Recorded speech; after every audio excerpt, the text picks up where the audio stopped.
Hi, I'm Tom Matchett, Managing Director and Founder of PharmaDigital. And I'm Mike Bereza, the lead pharmacist at PharmaDoctor. And it's time for Pharmacy Pulse.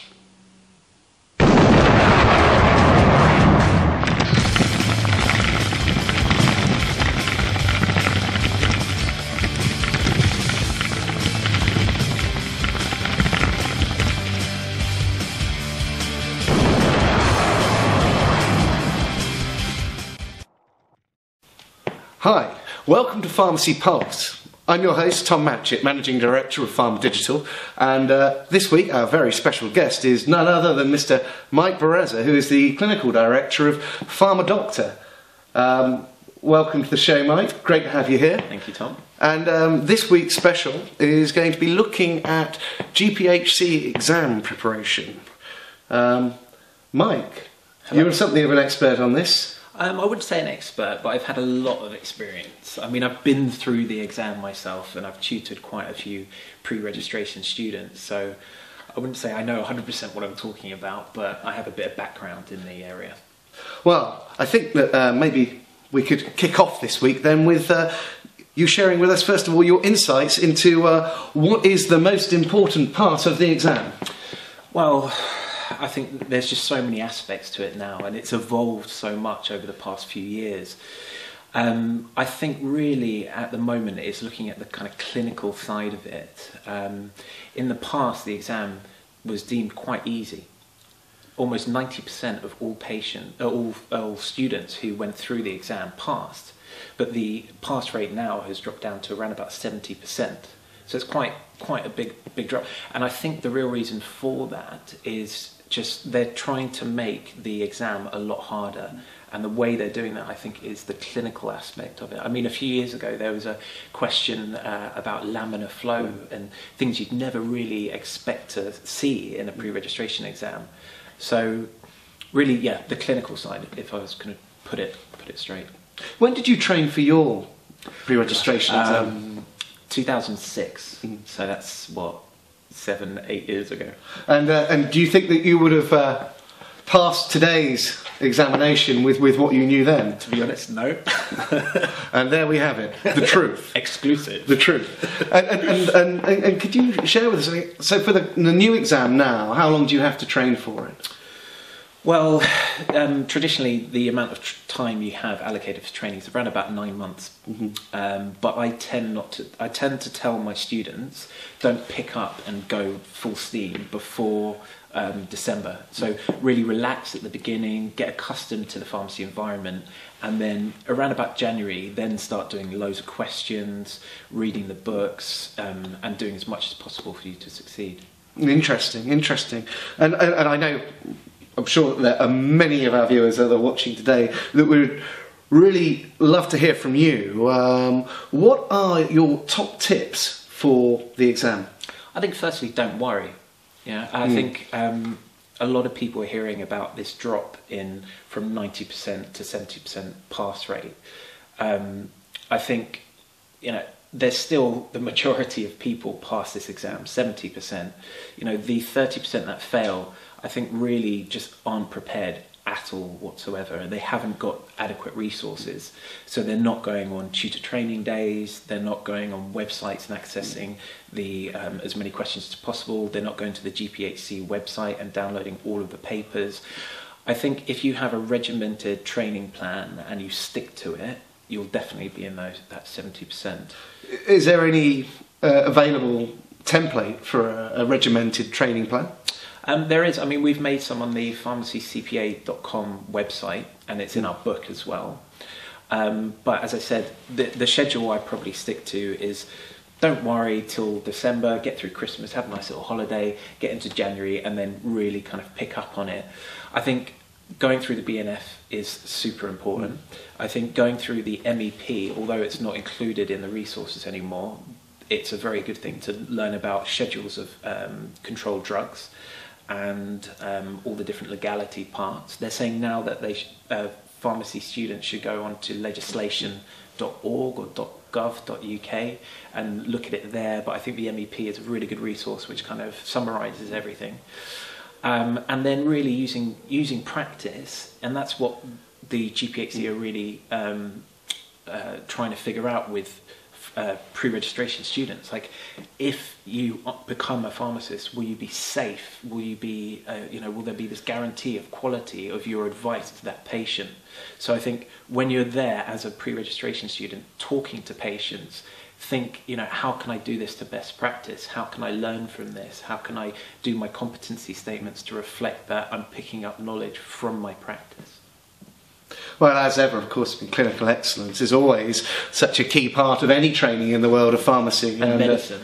Oh yeah, absolutely. And I know that you've mentioned some of the online resources, including, for example, pharmacycpa.com and some of the others that are available. But could you maybe just give us a brief summation of maybe the top 5 must-use and must-know resources online for GPhC pre-reg examinations? That's a good question, Tom. I'd say that, so primarily I'd go to the GPhC website. So they have registration.org or something like pharmacyregulation.org. I think that as kind of the cornerstone, because that's where all the pre-registration tutor documents and the student documents come from. Obviously, I would also go for the pharmacy forum, which is really, really popular, and lots of students go up there and lots of pharmacists go and they talk and they send out questions and things.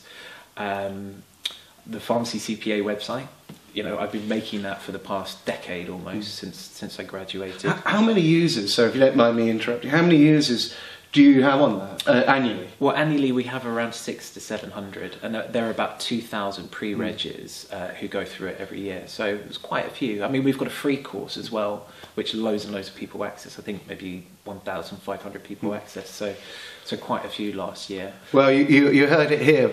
For the 13 or 1,400 pre-reg students out there that hadn't found the pharmacycpa.com website, there is a free course. So this sounds excellent. And please, what other resources would you say? The legislation.gov.uk site, which holds all of the legal requirements for prescriptions and medicines, I think it's really, really useful. And I need a 5th one, don't I? I think blogs, to be honest. I know that's a bit general, but if you look up, GPhC exam into Blogger, you can have a look at, what other students are writing and updating and things like that. So a bit more general. Interesting. So we've heard a lot so far about resources and sort of the idea of how long you need to maybe train and prepare for the exam. But I think we now need to cut down to brass tacks. And could you please share with us your thoughts on what is the hardest part of the GPhC pre-registration exam? I mean, we haven't mentioned it so far, but it's going to be the calculations. You need to pass those calculations by 70%. So you get 20 questions, so you have to get 14 of them right. If you don't get 14 of them right, you're out the door. Even if you've got 100% on all of the other parts, you can't pass the exam. How would you rate it in comparison to, say, GCSE mathematics or A-level mathematics or even degree mathematics? Well, degree mathematics, I mean, you're not going into exponents and like doing massive algebra and things, but there's certain things in there that are quite tricky. I mean, it's way above GCSE, but it's really from a practical basis. For instance, answer me this, Tom. If you had 2 beakers, one of them had 20% solution, and then I've seen the fear in your eyes now, and 120 mils, and you pour 20 mils of that into something that contains 0.3% and is 100 mils, what is the concentration of the resulting solution? Well, I actually always thought the beaker was a character from the Muppets, so I wouldn't be able to answer you on that. But yeah, exactly. I mean, for myself, and I have a history in dealing with fairly complex statistics. Off the top of my head, I wouldn't be able to answer that. And the majority of people do not. And it's one of those things also where I think often it's learned practice. It's something which you often I've certainly found when I've been using mathematics in my line of work, it's often been the case that it's the practice of those formulas on a day-to-day basis, which I imagine is an essential part of pre-registration training, and therefore something which you would learn not just theoretically, but also in terms of on-the-job practice on a regular basis. Yeah. So that's interesting, and I suppose, and I don't know if there are many books on pharmacy calculations, but in general, regarding the examination itself, what are the best books?